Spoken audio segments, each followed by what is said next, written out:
하나님께서 이 주일에 우리에게 주시는 말씀은 사무엘상 2장 35절 말씀입니다. 내가 나를 위하여 충실한 제사장을 일으키리니 그 사람은 내 마음 내 뜻대로 행할 것이라. 내가 그를 위하여 견고한 집을 세우리니 그가 나의 기름 부음을 받은 자 앞에서 영구히 행하리라. 아멘. 영락교회를 창립하신 한경직 목사님이 살아계실 때 기자한테 질문을 받았었습니다. 당시에는 영락교회가 한국에서 유일한 초대형 메모드급 교회일 때입니다. 목사님, 이렇게 큰 목회를 할 수 있는 비결이 어디 있습니까?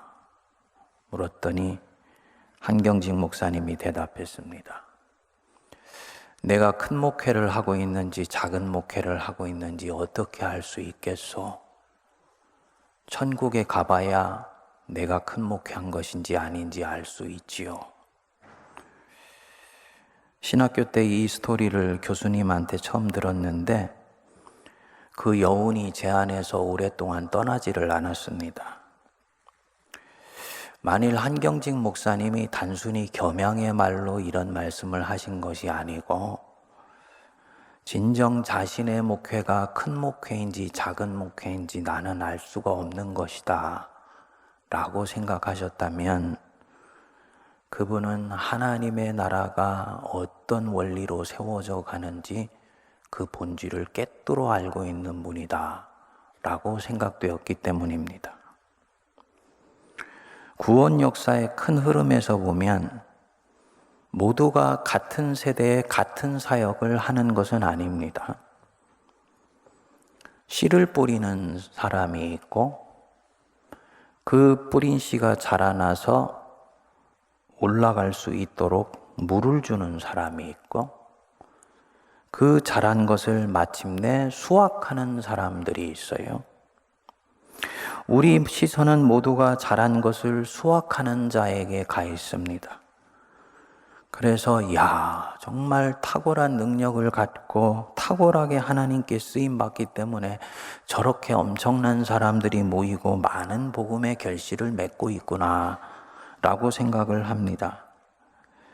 그런데 하나님의 섭리의 더 큰 흐름을 들여다보면 대부분의 경우는 이 사람이 이렇게 드러나는 수확과 결실을 얻을 수 있도록 누군가가 일을 한 것입니다.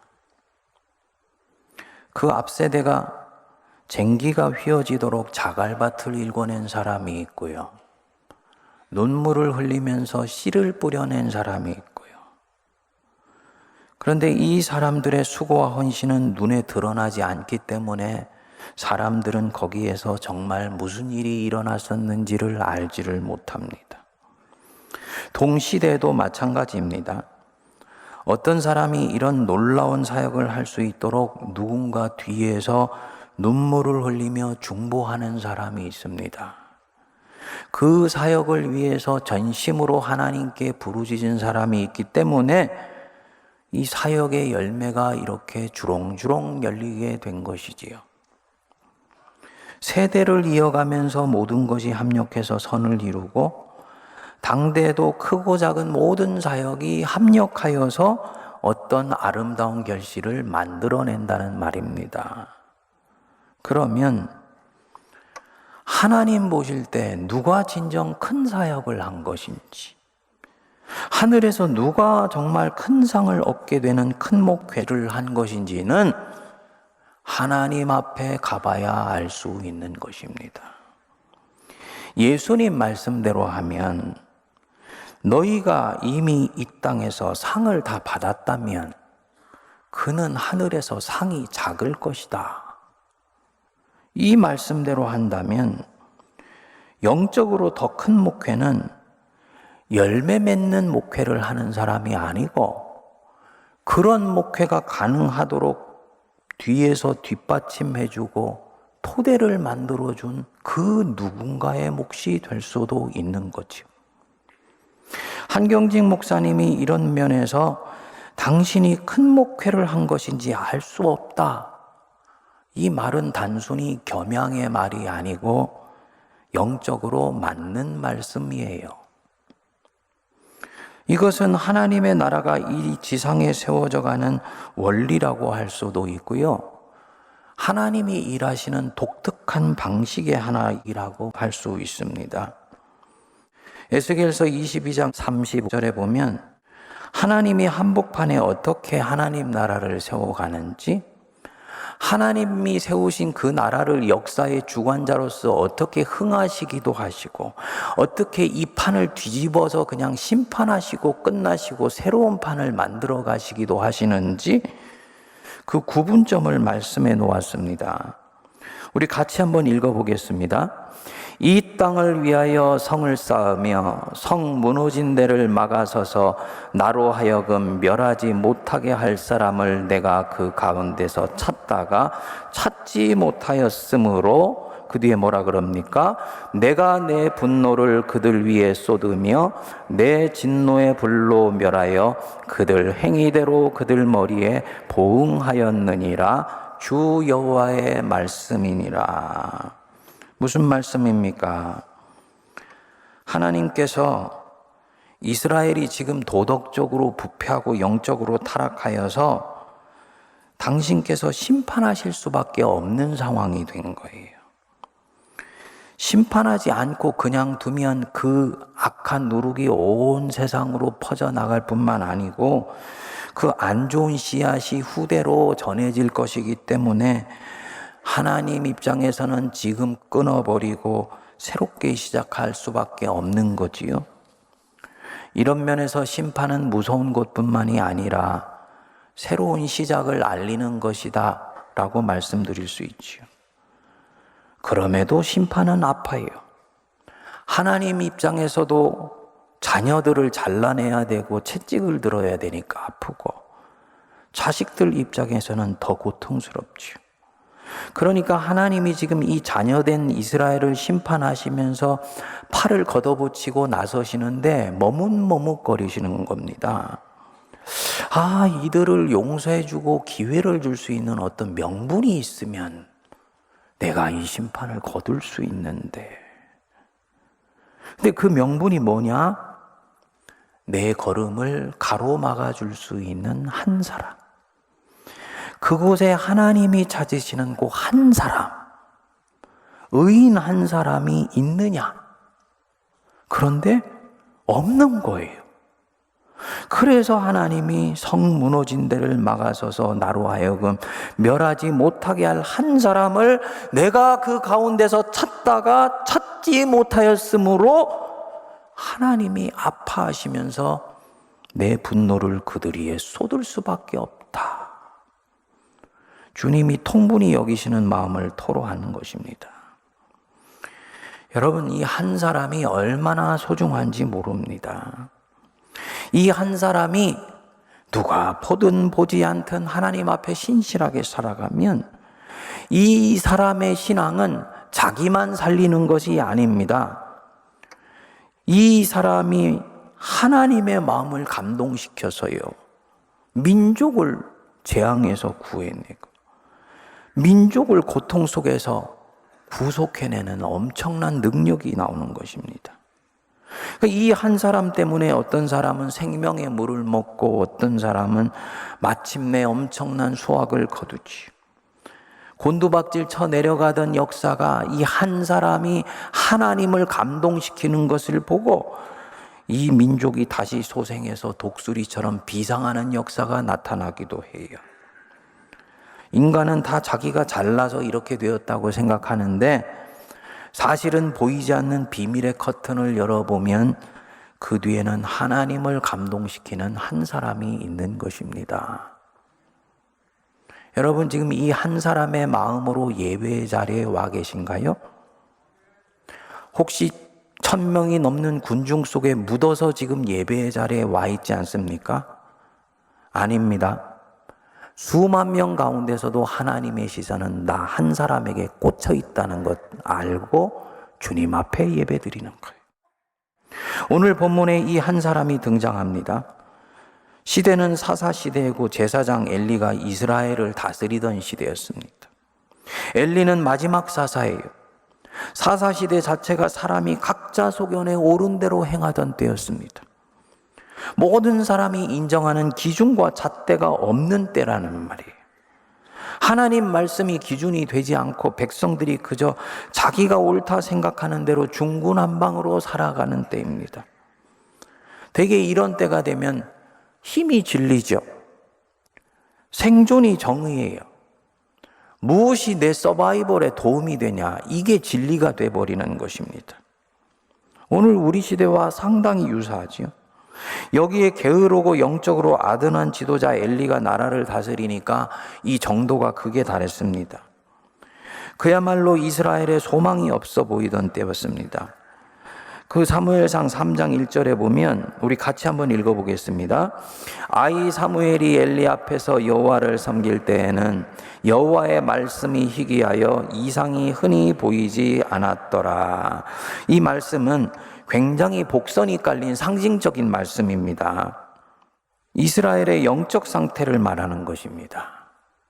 이때 하나님의 말씀이 희귀했다. 그리고 이상, 비전은 보이지를 않았다.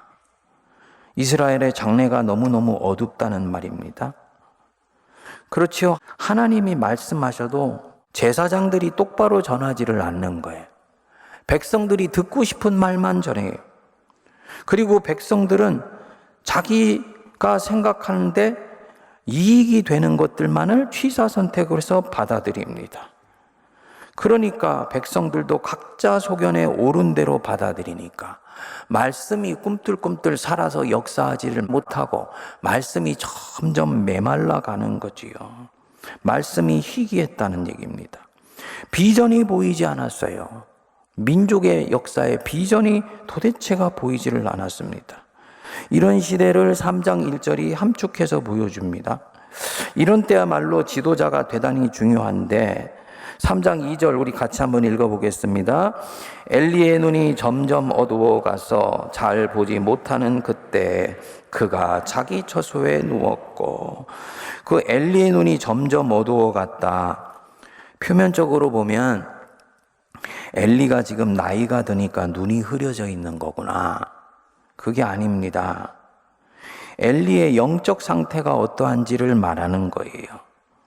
육의 눈이 어두워져 가는 것뿐만 아니고 이 엘리의 이 영안이 완전히 닫혀버린 것입니다. 옳고 그른 것을 분별하지를 못해요. 아들 홈리와 비느하스가 제사장으로 성전에서 온갖 타락한 짓을 하는데도 그것을 엄하게 징계하지를 못합니다. 얘들아, 그러지 말아라. 너희들한테 떠도는 소문이 좋지 않다. 이 정도로 끝나는 것입니다. 하나님이 지금 보이시지 않으니까 살아계신 하나님을 만홀히 여기는 것입니다. 그리고는 자기 처소에 누워 있어요. 때가 밤이니까 당연히 침소에 들어간 것 아닌가? 아니죠. 영적으로 비둔해져서 몸이 둔해졌으니까 게을러져 있는 상태를 말하는 것입니다. 지도자가 이 정도면 이스라엘의 민족에 소망이 없지요. 그런데 그 2장 오늘 본문 말씀 35절을 보면 하나님이 하나님의 사람을 엘리에게 보내셔서 말씀합니다. 우리 35절 다시 읽겠습니다. 내가 나를 위하여 충실한 제사장을 일으키리니 그 사람은 내 마음 내 뜻대로 행할 것이라. 내가 그를 위하여 견고한 집을 세우리니 그가 나의 기름 부음을 받은 자 앞에서 영구히 행하리라. 하나님이 지금 이 제사장 엘리의 가문을 멸하시고 한 제사장을 다시 세우신다는 것입니다. 근데 이 제사장은 어떤 제사장이라고요? 충실한 제사장, 신실한 제사장. 어떤 사람이 충실한 제사장이고 충실한 하나님의 사람이냐? 내 마음, 내 뜻대로 행하는 사람. 하나님의 마음을 읽어내고 하나님의 뜻대로 행할 수 있는 사람. 이 사람 내가 세울 것이다. 하나님이 지금 이스라엘의 여호와의 말씀도 점점 희귀해지고 비전도 사라지고 백성도 방자한데 이 아수라장 같은 이스라엘 한복판에서 무언가를 찾아내신 것입니다. 뭘 찾아냈습니까? 보물을 찾아낸 거예요. 하나님의 보물, 그 한 사람, 이거 찾아내신 거예요. 무너진 데를 수보하고 하나님의 진노를 가로막아 세워질 수 있는 사람, 요 한 사람 찾아낸 것입니다. 누굽니까? 대선지자 사무엘이죠. 그러고 보면 하나님은 늘 이렇게 일하십니다. 세상에 악이 관영하여서 하나님이 사람 만든 것을 후회하시고 이 사람들을 홍수로 쓸어버리시는데, 그 중에서 한 사람 노아를 발견하셔서 그를 통해서 세상을 다시 시작하세요. 사람이 바벨탑을 쌓아서 하나님 되려고 하니까 하나님이 사람들을 온 지면에 흩으셨습니다. 그리고 저 갈대아 우르 땅에서 이름 없는 한 사람 아브라함을 불러내셔서 이 아브라함을 통해 만민을 다시 당신 품에 안으십니다. 애굽에서 폭정에 신음하는 자기 백성에게 해방시켜 주시려고 한 사람 모세를 찾아내셔서는 40년 동안 이 사람을 훈련시키시고 애굽으로 보내시는 거예요. 하나님이 일하시는 방법은 이 한 사람이에요. 이건 개인주의가 아니에요. 이 한 사람 속에 만민을 구원하는 복음의 능력이 들어 있습니다. 그래서 하나님 마음에 합한 이 한 사람만 있으면 하나님 보실 때는 충분해요. 가장 결정적인 것이 참 인간이신 예수 그리스도이시죠. 한 사람 예수 그리스도께서 죽기까지 하나님께 순종하시니까 하나님이 그 순종을 보시고 온 세상을 용서하시고 자기 백성 삼으셨습니다. 로마서 5장 19절은 말씀합니다. 한 사람의 순종하지 아니함으로 많은 사람이 죄인 된 것 같이 한 사람이 순종하심으로 많은 사람이 의인이 되리라. 그러니까 성경적으로 보면요, 한 가족, 한 공동체, 한 민족과 국가가 흥하느냐 망하느냐, 특별히 망하게 되었을 때 그 망하는 것이 터닝 포인트를 갖는 관건은 한 사람이 거기에 있느냐 없느냐에 달려 있습니다. 한 가족, 개교회, 한 민족 안에 있는 교회 전체, 그리고 교회가 터하여져 있는 이 나라와 민족이 멸망하게 된다면 성경적으로는 그곳이 타락하고 부패했기 때문이 아닙니다. 사람이 만드는 문명은 예나 지금이나 부패하고 타락하는 경향이 아니에요. 새 역사를 이뤄갈 수 있는 도덕적이고 창조적인 그룹이 거기에 없기 때문이 아니에요. 어느 특정한 악한 사람이나 특정한 집단 때문에 망하는 것도 아닙니다. 하나님이 보실 때는 당신의 마음을 감동시킬 수 있는 이 한 사람이 없기 때문에 하나님이 진노의 걸음을 돌릴 수가 없는 것입니다. 우리가 오해하면 안 되죠. 이 한 사람 신앙은 영웅주의가 아니에요. 앞에서 열거한 사람들이 그야말로 기라성 같은 신앙의 영웅들이니까 이 한 사람들은 그들처럼 영적 거인이어야 하고 신앙의 영웅이 될 만한 지도자들이어야 한다? 아닙니다. 예레미야서 5장 1절은 말씀합니다. 우리 같이 한번 읽어보겠습니다. 너희는 예루살렘 거리로 빨리 다니며 그 넓은 거리에서 찾아보고 알라. 너희가 만일 정의를 행하며 진리를 구하는 자를 한 사람이라도 찾으면 내가 이 성읍을 용서하리라. 하나님이 생각하실 때 이 공동체 운명을 결정할 수 있는 사람이 되는 조건은 단순하다. 정의를 행하며 진리를 구하는 자, 요거면 충분해. 하나님을 경외하여서 전심으로 그분을 추구하는 자, 그것이면 되는 것이야.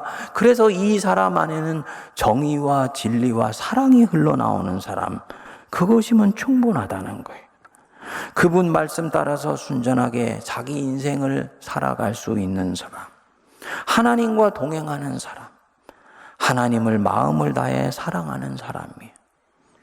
이 사람은 그렇기 때문에 자기에게 주신 사명을 쫓아가는 일에 신실합니다. 다른 청중 의식하지 않고요, 하나님만을 의식하면서 인생길을 고요히 걸어가는 사람입니다.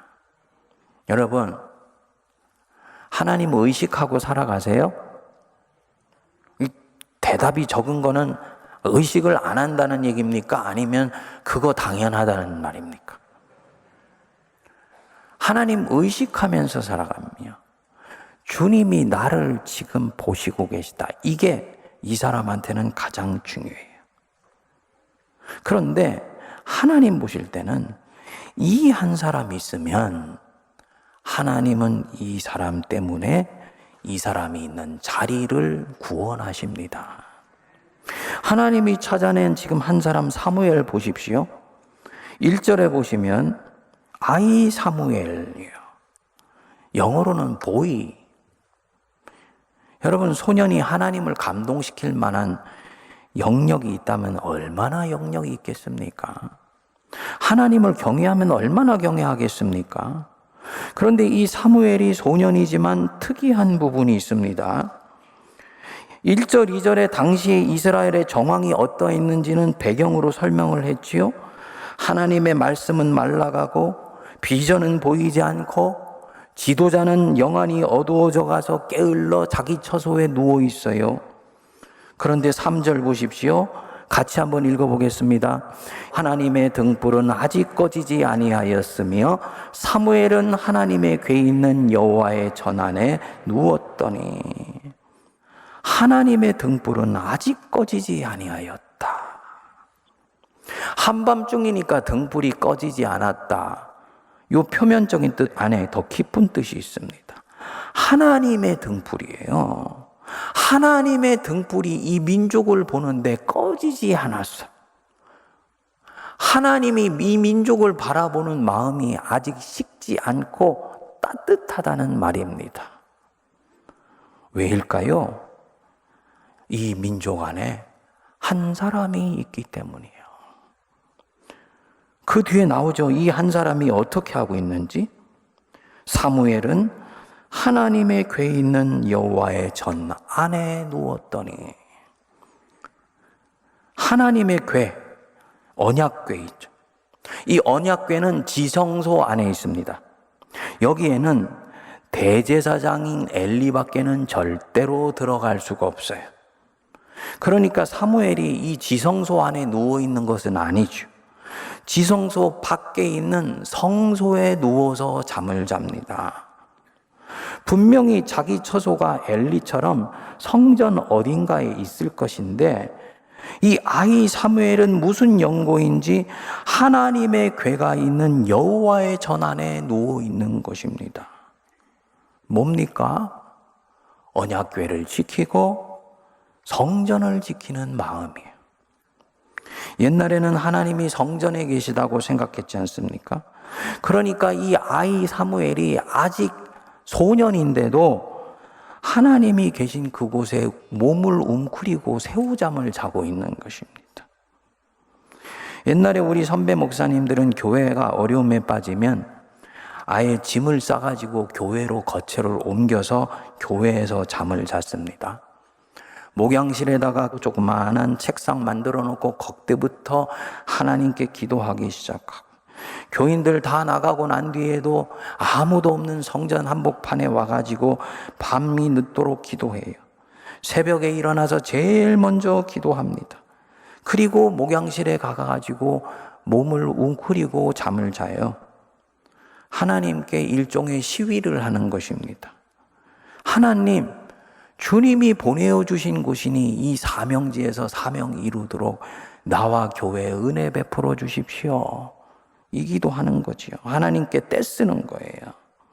그만큼 하나님이 자기에게 맡기신 사명 이루는 일에 가슴이 절절한 것입니다.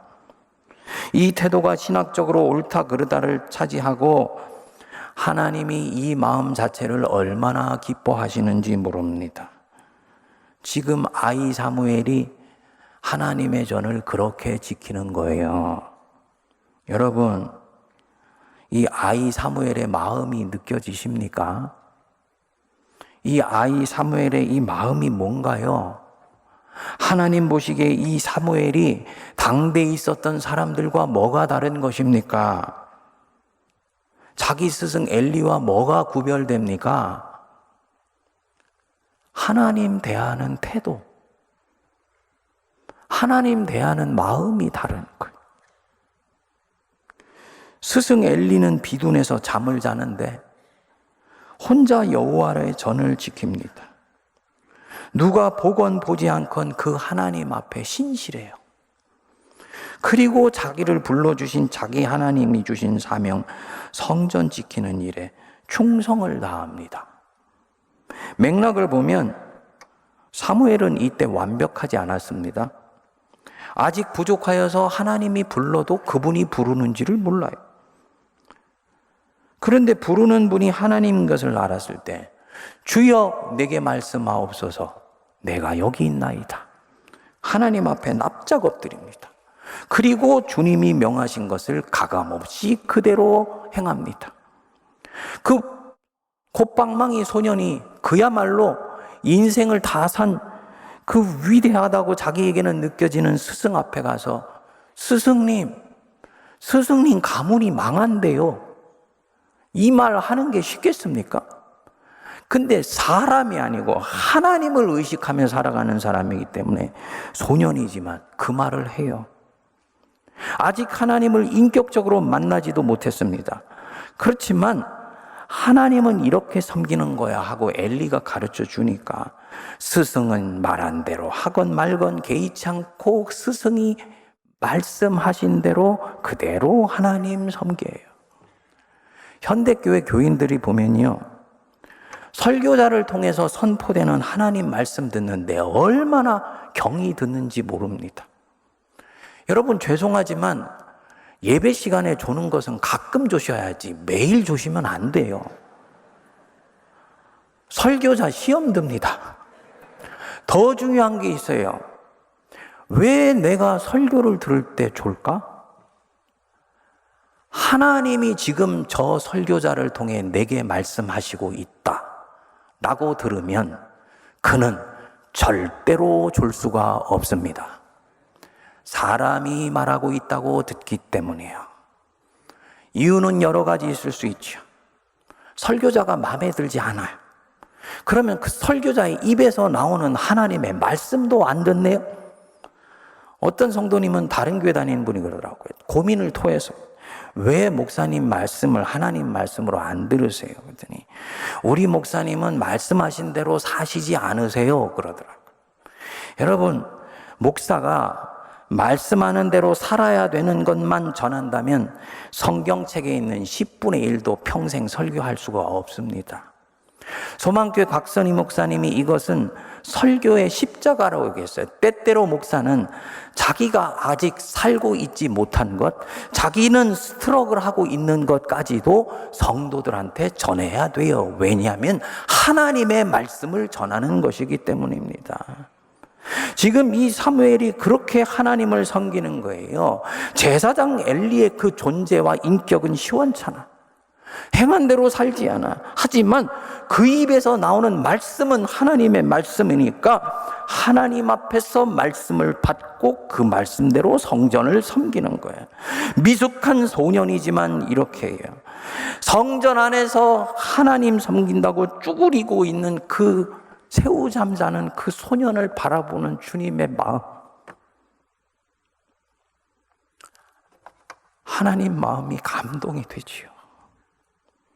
내가 저 아이 때문이라도 저 아이가 사는 저곳을 치유하고 회복하리라. 오늘도 마찬가지입니다. 하나님은 오늘도 한 사람 찾으십니다. 모세 찾고 사무엘 찾는 것 아니에요. 영적 거장을 찾으시는 것 아닙니다. 예수 믿는 사람은 다 영적 거장입니다. 성령 받으면 예수님의 영이 내 안에 들어와 있으면 구약의 누구보다도 큰 사람이에요. 아멘 하십니까? 그러니까 모두가 모세나 사무엘보다 그리스도인은 잠재력과 가능성이 훨씬 큽니다. 관건은 뭐냐? 하나님이 찾으시는 그 사람이 되려고 하는 사람이 없는 거예요. 여러분은 왜 오늘날 수많은 한국교회와 한국 사회의 문제가 다른 누군가 때문이라고 생각하십니까? 왜 서로를 끊임없이 손가락질하고 성도가 왜 그런 세상에 편승하면서 이념이나 문화나 계층에 의해서 휘둘립니까?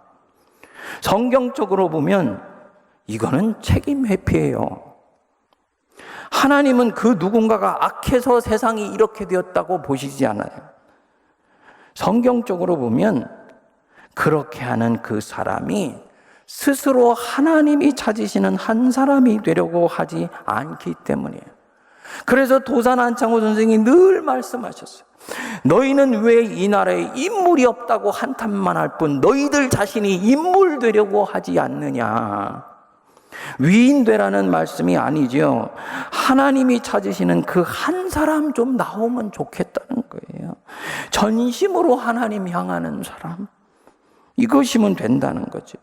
누가 보건 보지 않건 개의치 않고 주님이 지금 나를 바라보시고 계시다 라고 생각하며 사명을 감당하고 하나님 앞에서 신앙을 이어가는 사람, 이게 한 사람입니다. 이 사람은 사람에게 보이려고 애쓰지 않습니다. 명예를 갈구하지 않아요. 오히려 보이시지 않지만 살아계신 하나님을 마치 두 눈으로 보고 손으로 만지는 것처럼 늘 의식하면서 살아갑니다. 저는 아침마다 나와서 자리를 지키며 예배를 마치고 나서도 1시간 이상을 자리에 앉아서 기도하시는 성도님들을 알고 있어요.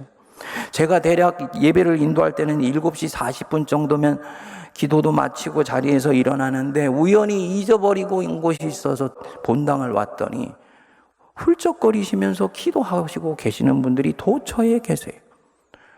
그리고 시간이 지나서 또다시 같은 일로 우연히 왔더니 그분들은 여전히 그 자리에서 기도하시는 분들이더라고요. 세문안교회가 어머니 교회 구실을 한다면 저는 바로 이분들 때문이라고 생각합니다. 주님이 찾으시는 한 사람이죠. 교회학교 지하에 내려가서 말도 안 듣는 애들 붙들고 씨름을 하면서 자기 인생을 거는 성도님들 계세요. 한국교회 통계에 의하면 교회학교 교사를 하는 사람들은 그렇지 않은 분들보다 안수집사나 권사가 되는 나이가 평균 5년이 늦다 그럽니다. 당연하죠. 사람들 눈에 띄지 않으니까. 하지만 이분들은 아랑곳하지 않고 그렇게 해요. 하나님이 보실 때 제일 중요한 일을 지금 하고 있다고 믿기 때문에 이게 주님이 찾으시는 한 사람입니다. 구역의 권찰들 중에는 전화도 안 받고 나오라고 해도 나오지 않는 구역 식구들인데도 낙심하지 않고 이름 부르면서 눈물로 기도하는 분들이 계세요. 여러분들의 구역장들이 그렇게 기도하시는 분들이 계세요. 매 달마다 구역 보고서를 담임 목사가 받습니다. 구역 보고서를 하나씩 읽어보면 구역장님들 중에 이분은 건성으로 지금 구역 돌보고 있구나 하는 분들이 있는가 하면요, 구역 식구들의 기도 제목을 깨알처럼 적어놓고 세세한 분까지 기도하는 분들이 계세요. 목자의 심정으로 이 사람은 주님 섬기면서 이 구역을 섬기고 있구나. 주님이 찾으시는 한 사람입니다. 맡은 부서에서 오직 맡기신 그분만 바라보면서 묵묵히 섬기는 분들, 한 사람이죠. 이번 가을부터 우리 세문안교에 시작되는 이 젊은이 목장, 이제 섬기는 소그룹 리더들을 발탁하는데요, 저는 자원자들이 많아지게 되기를 바랍니다. 만만치 않습니다. 세문안교회는 이때까지 이 사역을 시도해 본 적이 없어요. 다른 교회도 전통교회가 30, 40대들을 위해서 따로 무엇인가를 만들어주는 것은 굉장히 부담스러운 일로 생각합니다. 세문안교회가 이거 한다 그러니까 주변에 있는 몇 교회들에서 세문안교회가 그런 시도를 하냐고. 만만치 않지요. 그런데 우리 교회의 부흥이 바로 여기에 달려있다. 한국교회 미래가 우리 세문안교회에 달려있다. 믿는다면 긍지를 가지고 목자로 섬길 젊은 일꾼들, 이들을 섬길 분들이 차고 넘치게 되기를 바랍니다. 여호와의 눈은 온 땅을 두루 감찰하사, 하나님은 오늘도 온 땅을 두루 바라보시고 계세요. 뭐 하시는 것입니까? 전심으로 자기에게 향하는 자, 이 사람 하나님이 찾고 계신 거예요. 이 사람에게 능력 베풀어 주셔서 자기 백성들 구하시려고 하는 것입니다. 여러분, 기도하시기 바랍니다. 하나님, 내가 그 한 사람 되기를 원합니다. 나를 써주십시오. 성도님들 중에는 아마도 젊었을 때 이 설교 들은 분들이 계실 것입니다. 그런데 그 젊었을 때는 내가 그 한 사람 돼야지 하고 달려왔는데요. 어느새 세월에 지치고 교회 섬기면서 상처받고 마음이 찢겨서 그 한 사람 되겠다는 열망이 싸늘하게 식어있는 자신을 발견하게 되는 거예요. 얼마나 속상할까요? 하나님, 연약한 저를 불쌍히 여겨주시고 나는 주님의 구속하신 그 사랑합니다. 이제부터는 사람 때문이 아니라 살아계신 그 하나님 바라보며 하나님을 추구하는 마음으로 한 사람 되게 해 주십시오 라고 기도하는 성도들 되기를 바랍니다. 여호와의 눈은 온 땅을 두루 감찰하사 전심으로 자기에게 향하는 자를 위하여 능력을 베풀어 주신다. 능력 받는 우리 세문안교회, 그 능력을 만백성을 위해 쓰는 성도들 되시기를 주님의 이름으로 축복드립니다.